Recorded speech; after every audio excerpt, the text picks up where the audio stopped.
Bismillahirrahmanirrahim. Assalamualaikum warahmatullahi ta'ala wabarakatuh. Ila hadratin Nabi Mustafa Muhammadin sallallahu alaihi wasallam wa ala alihi wa azwajihi wa dzurriyyatihi wa ahli baitihi minal anbiya wal mursalin was sahabati wal qarabati wat tabi'in wa man tabi'ahum bi ihsan ila yaumil din. Assalamu alaikum hadzal kitab Syekh Zainuddin bin Abdul Aziz Al-Maliwari. Syekh ilahumul Fatihah.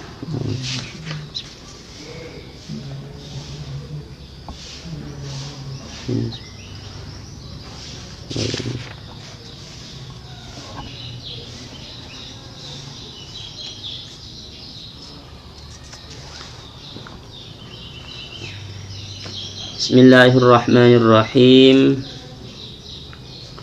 Qala al-musannif rahimahullah nafa'ana bihi wa bi'ulumihi fid dharain amin. Watajibu dan wajib apa zakat mal ala man marra kepada orang yang telah lalu, yaitu orang Islam merdeka dan tertentu, fi qutin ikhtiyariin dalam makanan pokok yang normal, makanan pokok yang normal.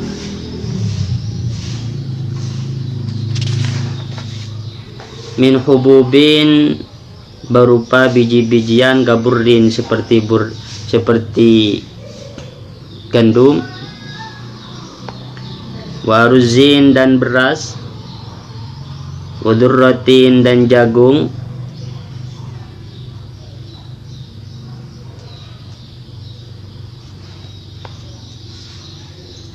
kaburin seperti beras, wasyairin kaburin seperti gandum, wasyairin dan gandum berli, waruzin dan beras, wadurratin dan jagung, wahimmasin dan kacang panjang di sini, buncis. Himmas itu buncis.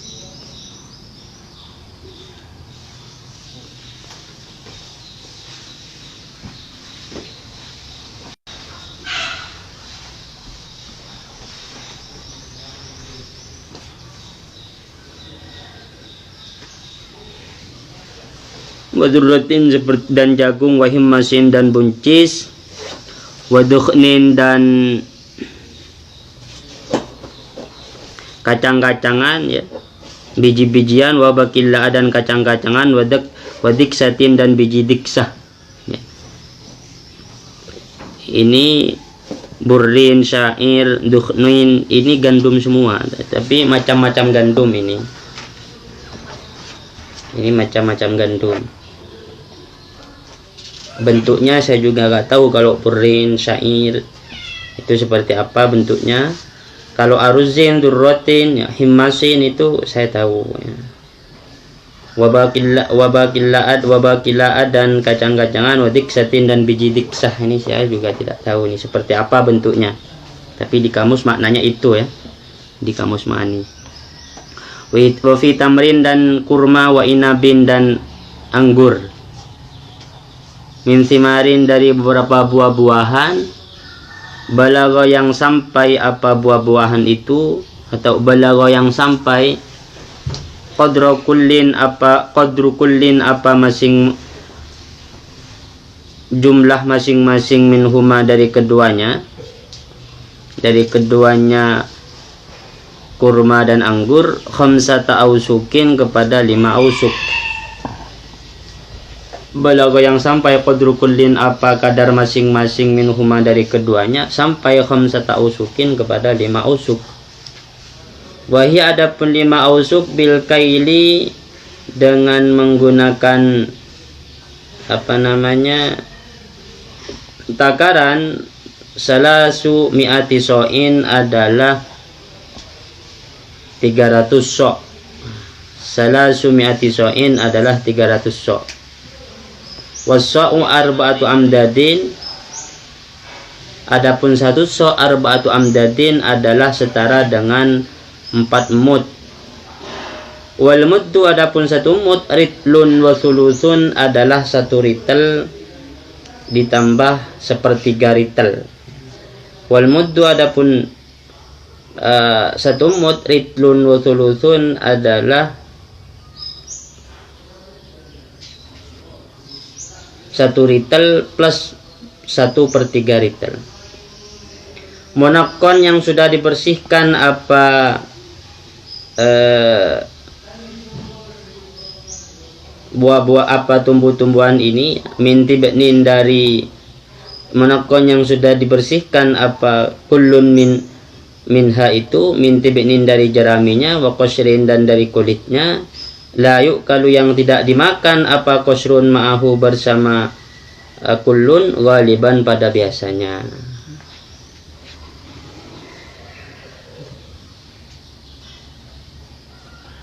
Gitu. Jadi ini nisabnya sudah sampai kepada nisabnya makanan pokok ya, makanan pokok seperti gandum, beras, jagung, biji-bijian ya, kurma, anggur, itu nisabnya adalah 5 ausuk. 5 ausuk. 5 ausuk itu setara dengan 653 kg. Karena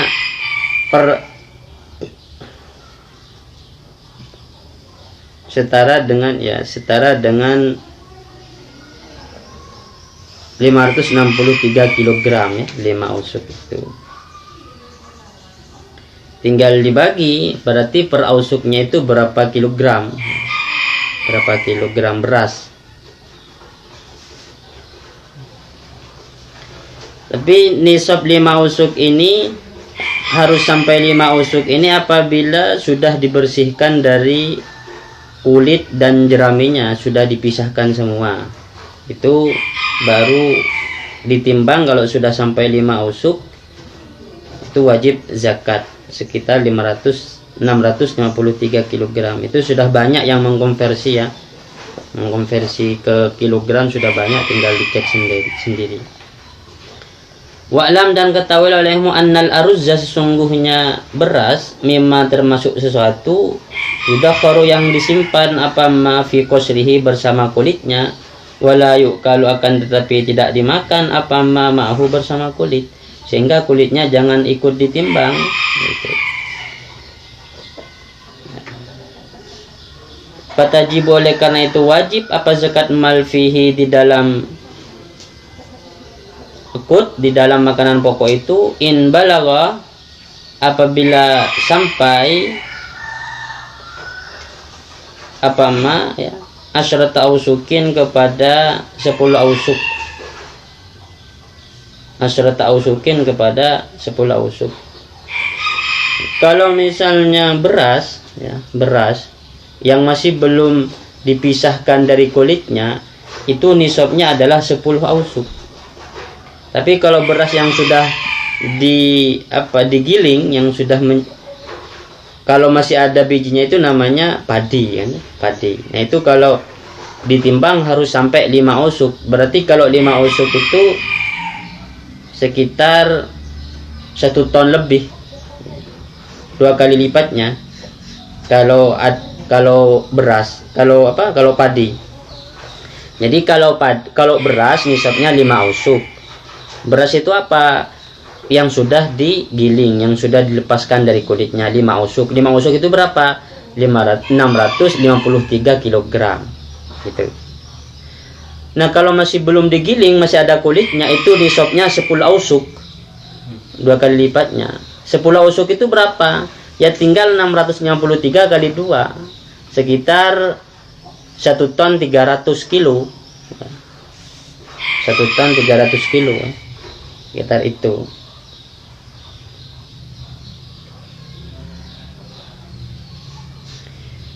Lima ausuk itu setara dengan 653.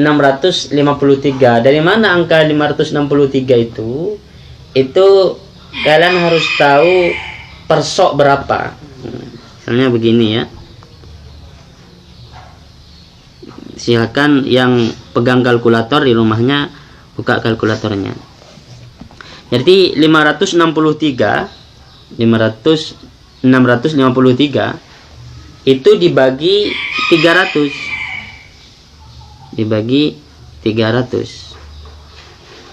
Berarti per sok itu adalah 2 kilo, 2 2 kilo 2 kilo, tidak sampai 2,5 kilo ya. Jadi per sok itu 2 kilo 2 kilo, 2 gitu. Itu per sok. Sehingga kalau per soknya 2 kilo, 2, maka 300 sok adalah 653 kilogram. Nah, 653 kilogram ini setara dengan 5 ausuk. Ini berat makanan kalau sudah dipisahkan dari kulitnya. Jagung sudah dipisahkan dari anunya itu ya, sudah dari tempatnya itu. Beras sudah dipisahkan dari kulitnya. Gandum berli, syair ini sudah dipisahkan dari kulitnya, sudah dipotong gitu. Tapi kalau masih ada di kulitnya, masih berbentuk gabah ya, masih berbentuk padi, tidak beras, berkulit, itu beratnya 2 kali lipatnya, yaitu 10 ausuk. Kalau tidak ada kulitnya 5 ausuk, kalau ada kulitnya 10 ausuk. Berarti kalau 10 ausuk berapa? 2 kali lipat dari 653. 653 kan kalau dikali 2 kan sekitar 1306 atau 1 ton 300 lah gitu, 1 ton 300 kilogram. Itu baru wajib zakat. Berapa yang dizakatkan? Usrun adapun 1/10 lizakati, untuk dizakatkan. Insukia apabila disiram apa makanan pokok itu bila mu'natin, tanpa biaya, kamatorin seperti menggunakan hujan. Wa illa, dan jika tidak, aywa insukia bimu'natin, apabila disiram bimu'natin menggunakan biaya, kanathin seperti irigasi, pakai biaya sendiri, pengairan ya, fanisfuhu maka nisful usri, separuh dari 1/10. Nisful usri artinya separuh dari 1/10. Usrun ini adalah 1/10. Kalau nisful usri adalah separuhnya dari 1/10.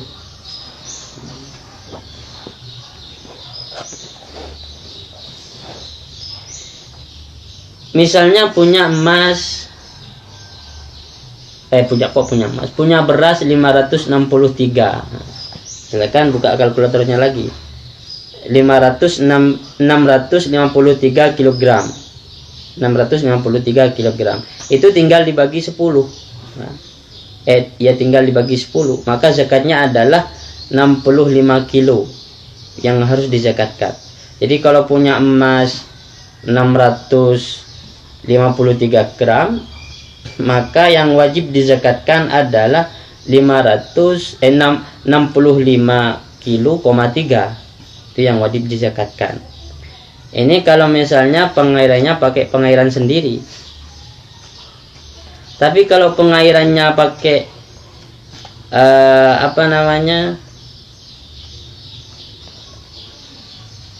itu 1/10 itu kalau pengairannya pakai air hujan. Tapi kalau pengairannya pakai biaya sendiri, itu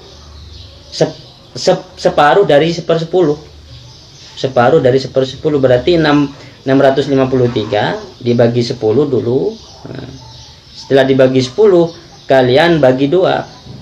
Bagi 2. Kan separuhnya. Berarti kalau menggunakan pengairan sendiri dari 653 itu zakatnya adalah 32 kg, 65 gitu ya. Usrun ini 10%. Usrun ini 10%. Kalau nisful usri itu 5%. Jadi yang biasa kan pakai persentase kan. Berapa zakatnya zakatnya beras kalau sudah sampai nisab 653 kg? Maka zakatnya tergantung. Kalau misalnya dia pakai pengairan sendiri, zakatnya 5%. Kalau zakatnya kalau dia tidak pakai biaya, dia menggunakan air hujan misalnya, tak pakai biaya, itu zakatnya 10% gitu. Jadi 1/20 dan 1/10. Nisful usri ini separuh dari 1/10. Berapa separuh dari 1/10? Adalah 1/20 gitu ya. Bukan 1/5. Separuh dari 1/10 itu 1/20. Bukan 1/5-nya. Jadi kalau 1/5 malah lebih banyak gitu ya. 1/5 dari berapa? 653 itu sekitar 120 gitu. Jadi saya perlu ulangi lagi, usrun itu 10%, nisful usri itu 5%. Itu separuhnya. Usrun itu 1/10, nisful usri itu 1/20, bukan 1/5. Gitu ya. Jangan kebalik. Kan usrun 1/10, berarti nisful usri 1/5, jangan, itu keliru. Usrun 1/10, nisful usri itu 1/20.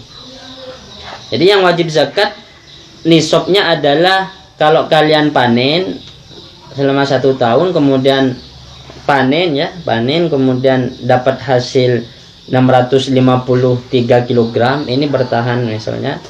Nah, itu boleh dikeluarkan zakat langsung atau nanti zakat di akhir tahun. Zakatnya berapa? Tergantung pembiayaannya. Kalau tak pakai biaya ketika merawat, cuma pakai air hujan misalnya, ya 1/10. Kalau pakai biaya sendiri, ya separuh dari 1/10-nya.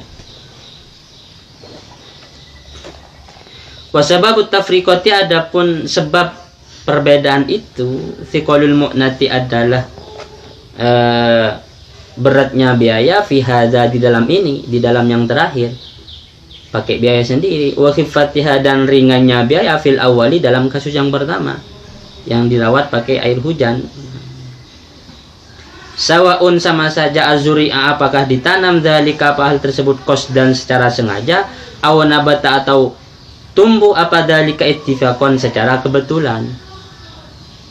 Aw nabata atau tumbuh apa dalik ittifaqan secara kebetulan.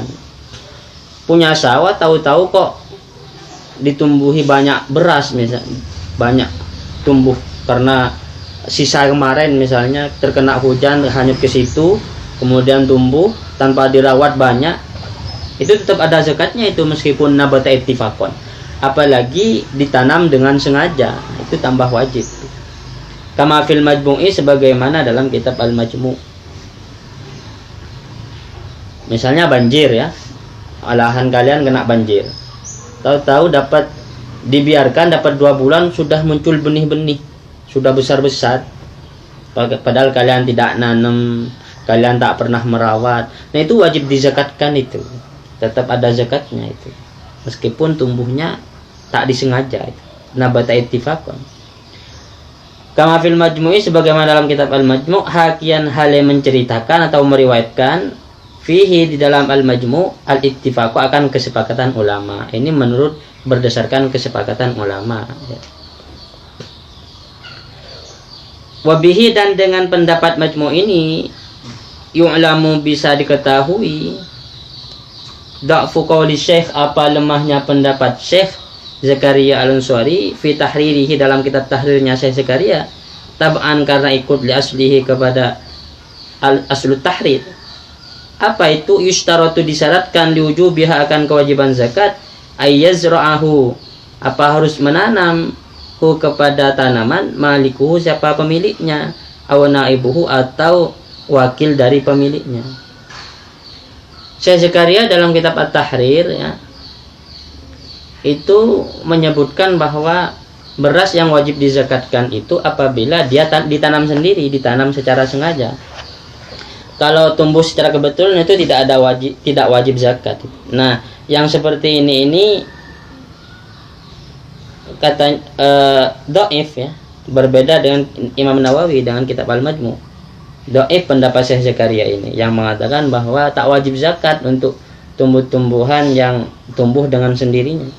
Oleh karena itu menurut Syekh Zakaria, fala zakata, maka tidak wajib zakat fima di dalam tumbuhan, in zar'a yang tumbuh, apa amma binafsihi dengan dirinya sendiri, au zar'a atau menanamku kepada ma ghairuhu siapa orang lain, biwaidnihi, tanpa izinnya orang, tanpa izinnya malik, atau ditanam oleh orang lain tanpa seizin malik, ditanam di lahannya sendiri, di lahannya malik misalnya, ya tidak wajib zakat menurut Syekh Zakaria Al-Ansari, karena harus apa istilahnya itu, ditanam dengan cara sengaja ya, zar'ahu qasdan, harus ditanam dengan cara sengaja.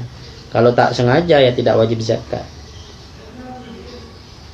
menurut Syekh Zakaria. Tapi menurut Imam Nawawi dalam kitab Al-Majmu', baik ditanam secara sengaja atau tidak sengaja itu tetap wajib zakat. Yang mau dapat 653 kilo itu kapan ya? Itu harus banyak sawahnya itu. Kalau cuma punya sawah sedikit satu ya enggak, kapan sampai ke situ itu. Wala yudamu, dan tidak dikumpulkan jinsun apa satu jenis ila akhara kepada jenis yang lain, litakmilin nisabi, untuk menyempurnakan nisab. Misalnya punya jagung 300 kg misalnya, punya beras 353 gram. Apakah harus kemudian ketika digabungkan sampai satu nisab menjadi 653, apakah kemudian wajib zakat? Ya tidak wajib.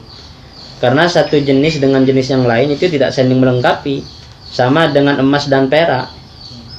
Emas punya 50 gram, peraknya punya 35 gram. Ketika digabungkan sampai 85 misalnya, kan nisabnya emas 85 gram, apakah wajib zakat gabungan emas dan perak itu? Ya tidak wajib. Karena satu jenis tak bisa melengkapi jenis yang lain kewajibannya, dalam hal kewajibannya. Bikhilafi anwa'il jinsi, berbeda dengan beberapa macam dalam satu jenis, fatudhammu, maka dikumpulkan. Tapi kalau beberapa macam dalam satu jenis, jenisnya sama-sama beras, tapi macamnya yang berbeda. Ada beras Thailand misalnya, ada beras Hindi dan semacamnya, beras apa lagi yang panjang-panjang, itu kemudian digabung, ya tetap wajib zakat. Saya punya beras yang jenisnya agak panjang-panjang, yang biasa dibuat nasi Bukhari misalnya. Kemudian saya punya beras lagi yang kecil-kecil, beras biasa yang seperti kita makan ini. Apakah ketika digabung sampai satu nisab wajib zakat? Ya wajib. Karena kenapa? Meskipun beda macam, tapi dia satu jenis, yaitu sama-sama jenis beras. Yang tak wajib zakat itu kalau berbeda jenis, beras sama jagung misalnya. Wazar al-ami, adapun dua tanaman dalam satu tahun, yudamman, ialah harus digabung, in waqa'ah hasaduhuma fi amin, apabila terjadi apa panen kedua tanaman itu fi amin dalam satu tahun. Biasanya dalam satu tahun nanam 2 kali. Biasanya kan kalau nanam beras itu hanya butuh waktu 4 bulan kan, atau paling lama ya 5 bulan. Jadi nanam beras 5 bulan, panen. Nah, setelah 5 bulan panen lagi. Nah ini harus digabung, dan nisab zakatnya ikut di akhir bulan. Nanti misalnya panen pertama sudah sampai 1 nisab, sudah memulai tahun. Nah panen kedua ini harus digabungkan langsung, tidak memulai tahun baru ini, tidak memulai tahunnya tersendiri gitu. Jadi saya misalnya panen pertama saya mendapatkan hasil 700 kg misalnya. Kemudian setelah dipanen kan itu sudah sampai 1 nisab, maka saya harus menghitung 1 tahun itu. Ketika sudah panen, ya dimulai dari itu adalah awal tahun untuk masa zakat ini. Karena harus 1 nisab ini harus bertahan selama 1 tahun kan. Jadi saya memulai menghitung awal tahun. Sampai 5 bulan saya panen lagi. Pertanyaannya, apakah panen kedua ini memulai dengan tahunnya sendiri, dia punya tahun sendiri? Enggak. Ini digabungkan dengan hasil panen yang pertama, sehingga nanti dizakatkan bareng di akhir tahun gitu ya. Jadi yang panen 2 kali itu tetap ikut tahun panen yang pertama. Tidak panen yang kedua ini tidak menghitung tahunnya sendiri.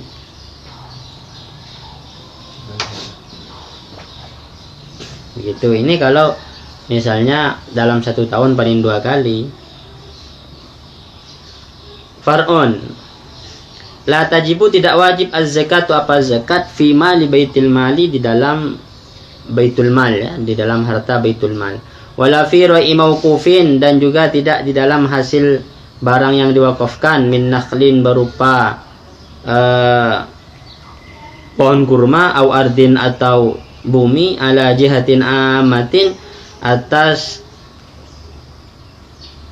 tujuan yang am, atas objek yang am. Kalau wakafnya ala jihah amah, saya mewakafkan ini kepada orang-orang fakir, ini tidak wajib zakat. Tapi kalau saya mewakafkan ini kepada Zaid, kalau itu sampai 1 nisab, ya Zaid wajib zakat itu.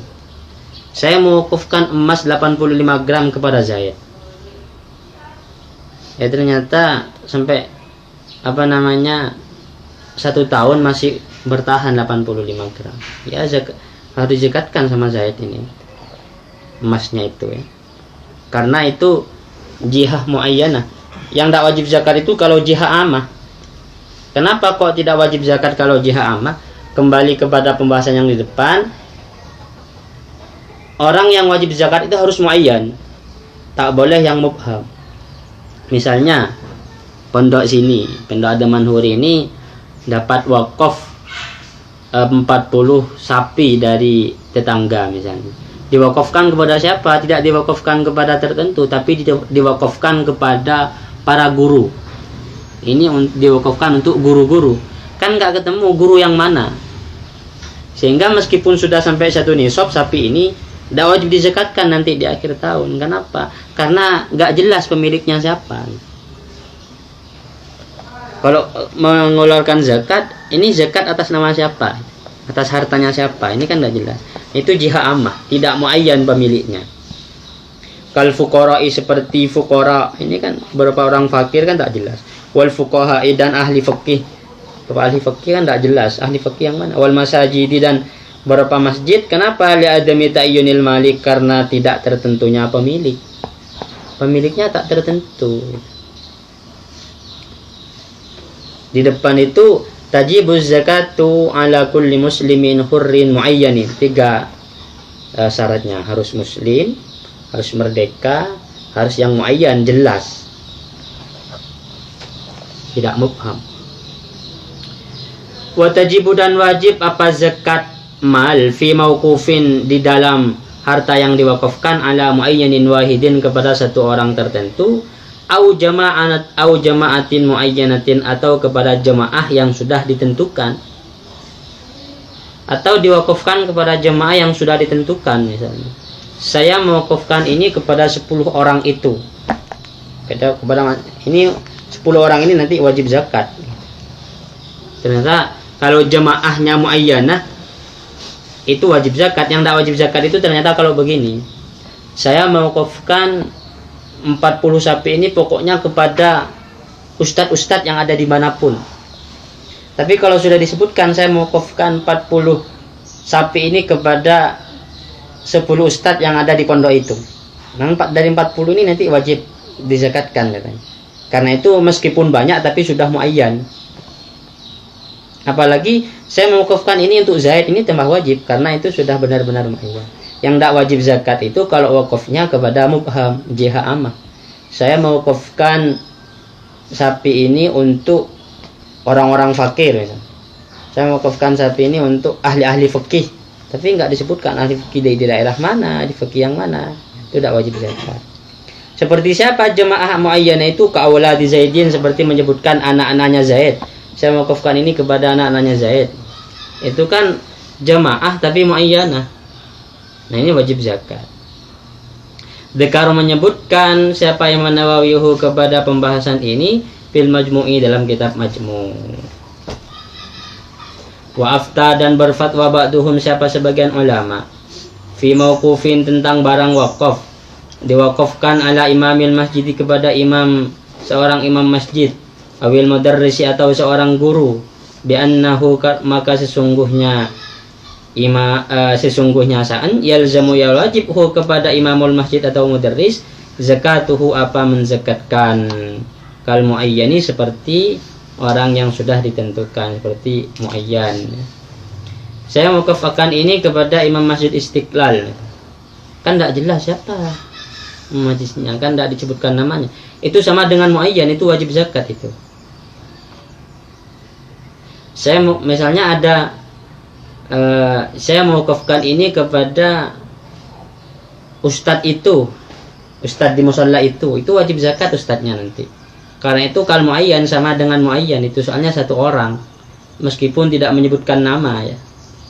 Imamul masjid kan tak jelas imam si mana gitu kan satu ini. Tapi kalau waqaftu ala a'immatil masjid, saya mewakafkan kepada beberapa imam-imam masjid. Nah, ini tidak wajib zakat. Tapi kalau waqaftu ala imamil masjid, kepada satu imam masjid, ini wajib zakat. Atau waqaftu ala mudarris, kepada seorang ustadz, itu wajib zakat. Karena disamakan dengan muayyan. Qala berkata Syekhuna, siapa guru kita Ibnu Hajar, wal aujahu, adapun qaul yang kuat, khilafuhu, ialah berbeda dengan ini, berbeda dengan pendapatnya ba'duhum yang mengatakan bahwa ketika mewakafkan kepada imamul masjid atau mudarris itu tetap wajib zakat. Qaul yang aja berbeda dengan ini, li'annal maqsud bidzalika, karena yang dimaksud bidzalika dengan imamul masjid awil mudarris itu al-jihad, itu adalah jihad duna syakhsin muayyanin, bukan seseorang tertentu, tapi jihad kelompok. Jun. Tambihun, sebuah peringatan. Kala berkata Al-Jalal Al-Bulkini, siapa Syekh Al-Jalal Al-Bulkini, fi hasyiatir Rawdhati, dalam kitab Hasyiyah Rawdhah, tab'an lil majmu'i, karena ikut kepada kitab Al-Majmu'. Apa perkataan Imam Jalal Al-Bulkini itu? Inna ghullatal ardi, sesungguhnya hasil bumi, al-mamlukati, yang dimiliki, awil mauqufati, atau diwakafkan apa bumi itu, ala muayyanin, kepada orang tertentu. Maka ditafsir, sesungguhnya hasil bumi, bumi yang seperti apa? Al-mamlukat, yang dimiliki apa bumi, awil mauqufati ala muayyanin, atau bumi itu diwakafkan kepada tertentu. Gimana hasilnya itu? Hasil dari bumi itu, apakah wajib zakat atau tidak? Ditafsir, in kanal badru, apabila ada apa benih, apabila benihnya itu ada, min malikiha, dari pemilik tanah, awil mauqufi alaihi, atau dari mauquf alaih, maka fatajibu, wajib apa zakat, fatajibu, maka wajib, alaihi, kepada malikul ardi awil mauqufi alaih itu, az-zakatu, apa zakat, fima, di dalam sesuatu, akhrajat, yang menghasilkan hu, kepada ma'al ardu, apa bumi. Kalau ada bumi itu tumbuh sesuatu misalnya, atau menghasilkan sesuatu karena disewa orang, karena bisa saja dengan cara disewa atau dengan sebab ditanami, misalnya hasil dari banyak tanaman pohon pisangnya atau banyak tanaman pohon mangganya, hasilnya dari itu wajib zakat apa enggak? Tergantung. Kalau benihnya itu dari si pemilik tanah atau dari si penerima wakaf, ya wajib dizakatkan nanti hasil dari tanaman-tanaman itu. Tapi fa in kana al-badru, apabila ada apa benih, min malil amil, dari hartanya pekerja, wajawasna, dan kita menganggap boleh al-mukhabarah, kepada akad mukhabarah, maka fatajibu, maka wajib az-zakatu, apa zakat, alal amili, atas pekerja. Jadi saya punya tanah, dipekerjakan kepada orang, ternyata orang ini nanam di situ dengan biaya sendiri, dengan benihnya sendiri. Yang wajib zakat itu kepada pemilik tanah atau kepada pekerja itu. Nah, ditafsir, kalau kita setuju kepada kebolehan mukhabarah, maka si amil itu wajib zakat. Tapi kalau kita tidak setuju kepada kebolehan mukhabarah, artinya mukhabarah tidak boleh, menurut saya tidak boleh karena di situ gharar, ya tidak wajib zakat berarti kepada amil. Tergantung pendapat yang mana. Kan mukhabarah ini adalah sama dengan akad kirot sebenarnya ya, cuma dia tidak dalam mata uang, kerjasama dia. Kalau muzara'ah benihnya dari pemilik tanah, kalau mukhabarah benihnya dari buruhnya, dari pekerja. Jadi saya punya tanah, saya mempekerjakan orang, nah orang ini menanam pakai benih sendiri, itu namanya akad mukhabarah. Kalau saya setuju dengan akad mukhabarah, artinya kita mengatakan bahwa mukhabarah itu boleh, maka nanti yang wajib zakat adalah amil. Tapi kalau kita menganggap bahwa mukhabarah tidak boleh, maka ya tidak wajib zakat, tidak ada zakat di situ. Karena haram ya, karena tidak boleh itu kan tidak sah berarti. Wala saya dan tidak wajib apa-apa ala sahibil ardi kepada pemilik bumi, yang wajib zakat ya amil. Li'annal hasila, karena sesungguhnya hasil lahu bagi pemilik bumi, ujratu ardihi adalah sewa tanahnya. Kalau pemilik buminya, pemilik tanahnya ya tidak wajib zakat, karena yang dihasilkan dia adalah upah. Bukan upah, adalah biaya sewa, bukan hasil panen. Hasil panennya dimiliki si amil. Sementara si pemilik tanah hanya mendapatkan biaya sewa, ya tidak wajib zakat. Wa itu kanal badru, dan sekiranya ada apa benih min sahibil ard dari pemilik tanah, wa utiya dan diberikan minhu dari sahibul ardi syai'un apa sesuatu lil amili untuk amil, la syai'a maka tidak ada sesuatu alal amili untuk amil, li'annahu karena sungguhnya li'annahu karena sungguhnya syai' ujratu amalihi adalah upah pekerjaannya amil. Jadi kalau misalnya begini, apabila benihnya ini haisukan al-badru min sahibil ardi, apabila yang mengeluarkan benih adalah pemilik tanah, saya misalnya, kemudian wu'tiya minhu syai'un lil amil, kemudian amil sudah diberi hasil dari tanaman itu, jadi hasil panennya sudah dibagi dengan amil, maka la syai'a al amil, maka amil tidak wajib zakat, tidak wajib menzakatkan hasil kerjanya. Kenapa? Li'annahu ujratu amalihi, karena itu adalah upah baginya, jadi tidak wajib zakat. Jadi menurut musannif di sini ya, menurut musannif, upah itu tidak wajib dizakatkan. Buktinya ini dalam akad ini, ketika orang menyewakan tanah dan dia mendapatkan upah dari orang yang menyewa, meskipun upah ini banyak, tidak wajib dizakatkan karena itu ujroh, upah. Sama dengan amil yang bekerja misalnya, mendapatkan gaji banyak, itu tidak wajib dizakatkan karena itu upah, ujroh itu. Sehingga di sini nggak ada zakat profesi menurut ini. Sementara kalau menurut ulama belakangan kan ada zakat profesi itu, al-malul mustafad, seperti yang saya jelaskan kemarin. Jadi zakat profesi itu masuk dalam pembahasan al-malul mustafad. Menurut di sini ya tidak ada zakat profesi. Ujroh itu gak usah dizakatkan. Hasil dari upah itu udah, baik upah bekerja, upah menyewakan, upah tanah, misalnya tidak ada.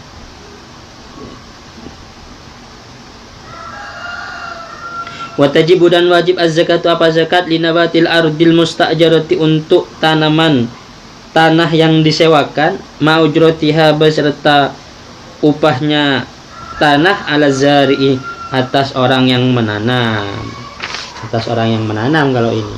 Wa maunatul hasadi sementara biaya untuk panen, wadayyasi dan para penggiling alal maliki atas pemilik tanah.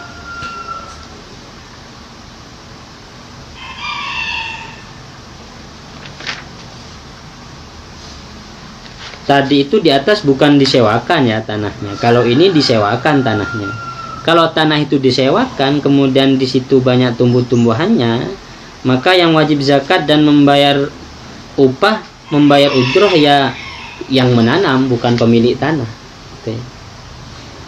Sementara biaya untuk menggiling dan untuk memanen itu tanggungannya si malik. Watajibu dan wajib apa zakat ala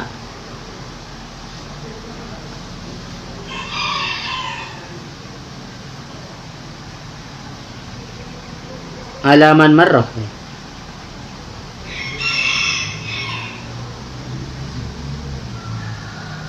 Alaman marrah di sini. Alaman marrah az-zakat.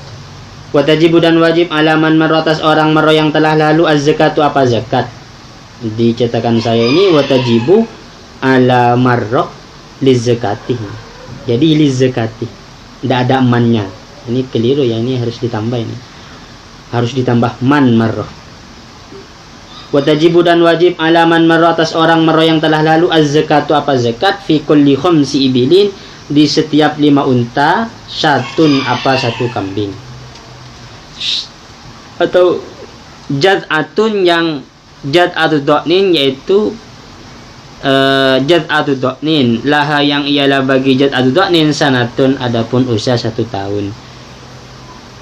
Au thaniyatu ma'zin atau mengeluarkan saniyatu ma'zin laha yang ialah bagi saniyatu ma'zin sanatani adapun usia 2 tahun. Kalau punya unta 5 maka wajib mengeluarkan 1 kambing. Kalau kambingnya mengeluarkan yang domba yang banyak bulunya itu ya cukup yang usia 1 tahun. Tapi kalau kambingnya yang kambing biasa ya, kambing yang kurus itu ya harus yang berusia 2 tahun yang harus saniyah. Wajzi'u dan mencukupi az-zakaru apa yang jantan. Wa ingkanat meskipun ada ibiluhu apa untanya orang inasan ialah betina. Boleh mengeluarkan kambing yang jantan meskipun unta yang dimiliki adalah betina. Lal maridu ingkanat ibiluhu sihahan. Tidak boleh mengeluarkan kambing yang sakit ingkanat apabila ada ibiluhu apa untanya orang sihahan ialah sehat semua. Mengeluarkan kambing itu ila khamsin wa ishrina sampai jumlah 25 minha dari unta. Fa fi isrin maka di dalam 10 syatanya adapun 2 kambing. Wa khamsata asyara dan di dalam 15 salasun adapun 3 kambing. Wa ishrina dan di dalam 20 ilal khamsi sampai 5 wal ishrina dan 20 arbaun artinya dari 20 sampai 25 arbaun adapun 4 kambing.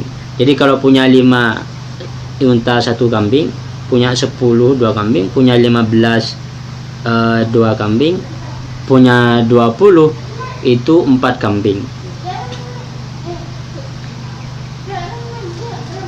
Faida kamulat dan apabila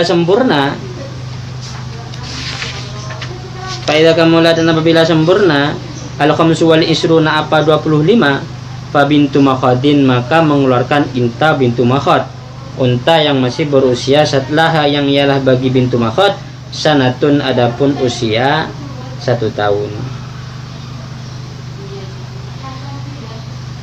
Hiya adapun bintu makhad wajibuha adapun kewajibannya bintu makhad ila sittin wa salasina sampai jumlah unta 36 unta.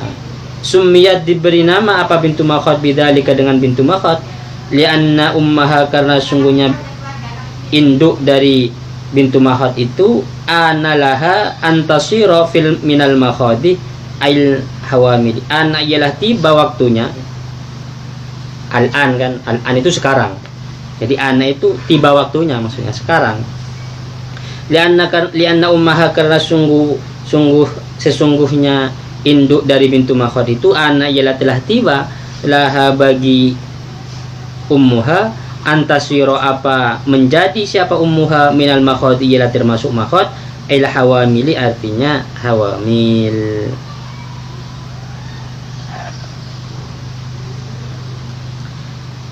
Kalau punya unta 25 itu sudah bukan kambing lagi tapi unta yang bintu makhad. Unta bintu makhad itu unta yang berusia 1 tahun. Sampai jumlah berapa wajib mengeluarkan bintu makhad? Sampai jumlah untanya 36. Kalau dia punya 36 unta, maka beda lagi nanti yang dikeluarkan. Pokoknya bintu makhad ini sampai berjumlah unta 36 dari 25 ke 36. Ini jadi kalau 1 ke 5 1 kambing, 5 ke 10 2 kambing, 10 ke 15 3 kambing, 15 ke 20 itu 4 kambing. 20 ke 25, nah di angka 2 kalau punya 25 itu 1 bintu makhot. Sampai kapan? Sampai 36. Kenapa diberi nama bintu makhot? Karena ibunya bintu makhot ini sudah sampai waktunya untuk hamil lagi.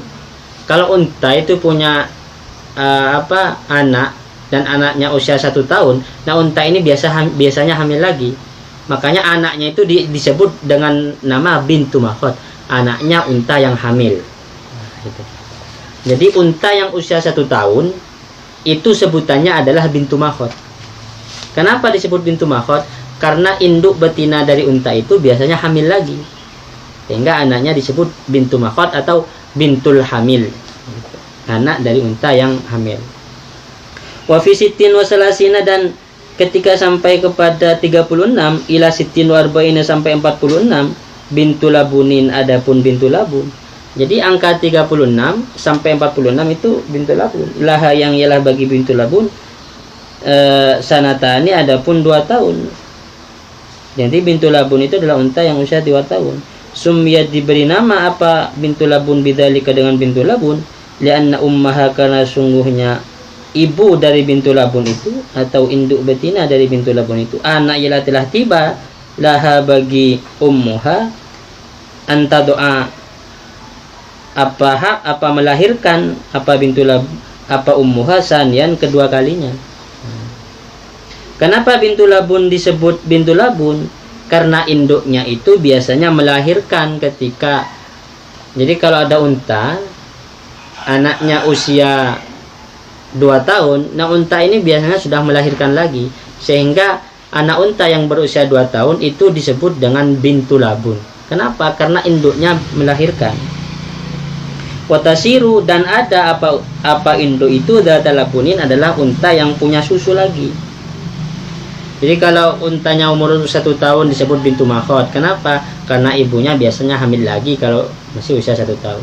Kalau berusia 2 tahun maka disebut bintu labun. Kenapa bintu labun? Karena kalau dia anaknya berusia 2 tahun, biasanya ibunya itu hamil lagi, dan ketika hamil itu banyak susunya, sehingga disebut bintu labun. Wa fi sittin wa arba'ina, dan di dalam 46 ila ihda wa sittina sampai 61 hiqqatun, adapun unta hiqqah. Laha yang ialah bagi unta hiqqah salasu sinina, adapun 3 tahun. Sumiyat diberi nama apa unta hiqqah bidzalika dengan hiqqah, li'annaha, karena sungguhnya hiqqah istahaqqat ialah berhak apa hiqqah itu antur kabah kepada ditunggangi. Kenapa diberi nama hiqqah? Karena unta hiqqah ini, unta yang sudah berusia 3 tahun ini sudah siap untuk dikendarai. Istahaqqat antur kabah, dia berhak untuk ditunggangi. Nah, makanya disebut unta hiqqah. Wa yuhmalu 'alaiha, dan dibebani 'alaiha apa hiqqah, artinya sudah bisa diberi beban 'alaiha apa hiqqah itu. Au ayat ruqaha al-fahlu, atau bisa digagahi, au ayat ruqah, atau menggagahi ha kepada hiqqah al-fahlu apa yang jantan. Artinya unta jantan sudah bisa menggagahinya, sudah bisa menjimaknya lah istilahnya. Sehingga dia, karena dia sudah berhak untuk ditunggangi, berhak untuk dikasih beban-beban, berhak untuk digagahi oleh yang jantan, sehingga dia disebut unta hiqqah. Wa fi ihda wa sittina, dan di dalam 61 jad'atun, adapun unta jad'ah. Laha yang ialah bagi jad'ah arba'u sinina, adapun 4 tahun. Summiyat diberi nama apa unta jad'ah bidzalika dengan jad'ah, li'annaha, karena sesungguhnya unta jad'ah itu ya jad'ah ialah tanggal, artinya lepas. Muqaddamu asnaniha, apa bagian depan giginya jad'ah. Ayaskutu artinya jatuh, artinya lepas. Kalau unta sudah usia 4 tahun itu namanya jad'ah. Kenapa diberi nama jad'ah? Biasanya giginya sudah tanggal, ya, sudah lepas gigi depannya, sehingga diberi nama jad'ah. Wa fi sittin wa sab'ina, dan di dalam 76 binta labunin, adapun 2 binta labun. Wa fi ihda wa tis'ina, dan di dalam 91 hiqqatani, adapun 2 hiqqah. Wa fi ma'atin wa ihda wa isina, dan di dalam 121 salasu banati labunin, adapun 3 bintu labun. Summa kemudian al wajib, adapun yang wajib fi kulli arba'ina dalam setiap 40 bintu labunin adalah bintu labun. Wa fi kulli khamsina, dan dalam setiap 50 hiqqatun, adapun unta hiqqah. Jadi angkanya kalau unta ini 5, 10, 15, 20. Ini kambing, naik satu-satu. Kalau punya 5 1 kambing, punya 10 2 kambing, punya 15 3 kambing, punya 20 4 kambing. Nah, ketika angka 25 sudah punya 25, maka 1 bintu makhot. Sampai 36. Ketika punya 36, maka 1 bintu labun. Sampai 46. Ketika punya 46, maka 1 hiqqah. Ketika punya 61, maka 1 jaz'ah. Ketika punya 76, maka 2 bintu labun. Ketika punya 91, maka 2 hiqqah. Ketika punya 121, kalau punya 121 di sini 3 bintu labun. Jadi angkanya itu 5, 10, 15, 20, 25, 36, 46, 61 ya. 76, 91 ya. 91 dan 121. Jadi jarak nisab ini di unta itu ada 11 jaraknya sampai 121. Nah, ketika di atas 121 misalnya punya 130, punya 140, punya 150. Bagaimana cara menghitungnya? Nah, cara menghitungnya sekarang pakai kelipatan. Setiap kelipatan 40 itu adalah 1 bintu labun. Setiap kelipatan 50 itu adalah 1 hiqqah. Jadi kalau punya 150, kan kelipatan 5 3 kali, berarti 3 hiqqah. Kalau punya 140, berarti kelipatan 5 2 kali, kelipatan 4 1 kali, berarti bisa mengeluarkan 2 hiqqah dan 1 bintu labun, dan begitu seterusnya. Setiap kelipatan 40 bintu labun, setiap kelipatan 50 itu hiqqah. Ini untuk bilangan yang ada di atasnya 121. Saya kira itu dulu yang pengajian kita pagi hari ini. Saya selesaikan saya tutup dengan menjawab pertanyaan ya. Ada pertanyaan masuk lagi ke saya. Itu pertanyaan tentang bab tijarah, zakat tijarah, murudut tijarah. Jadi kalau misalnya ada orang punya modal 150 juta, ini kan sudah lebih dari nisab, karena nisab itu sekitar 60 juta. Punya modal 150 juta, dalam 1 tahun dia rugi dari 150 jadi 100. Kan dia tidak hasil, apakah tetap wajib zakat? Ya tetap wajib zakat, modalnya itu dizakatkan meskipun rugi. Jadi tetap ada zakatnya itu meskipun rugi. Terus pertanyaan kedua, kalau misalnya punya emas 85 gram, sekarang dia tidak mau zakat emasnya, tapi emasnya dijual dulu, mau zakat uangnya, boleh enggak? Ya enggak boleh. Emas ya harus zakat emas, emasnya yang dizakatkan kan. Beda dengan zakat perdagangan. Kalau punya berdagang toko misalnya, banyak jual snack, jual apa, jual beras dan semacamnya, itu ketika mau zakat nanti jangan zakat permen ya, jangan zakat snacknya, tapi harus dihargai dulu. Hargai semua, jumlah ini kalkulasi berapa, ini sudah sampai berapa, oh sampai 1 nisab, zakat uang.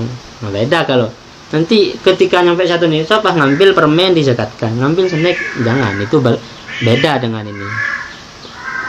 Saya kira sampai di sini. Wallahu a'lam bishawab. Al-Fatihah.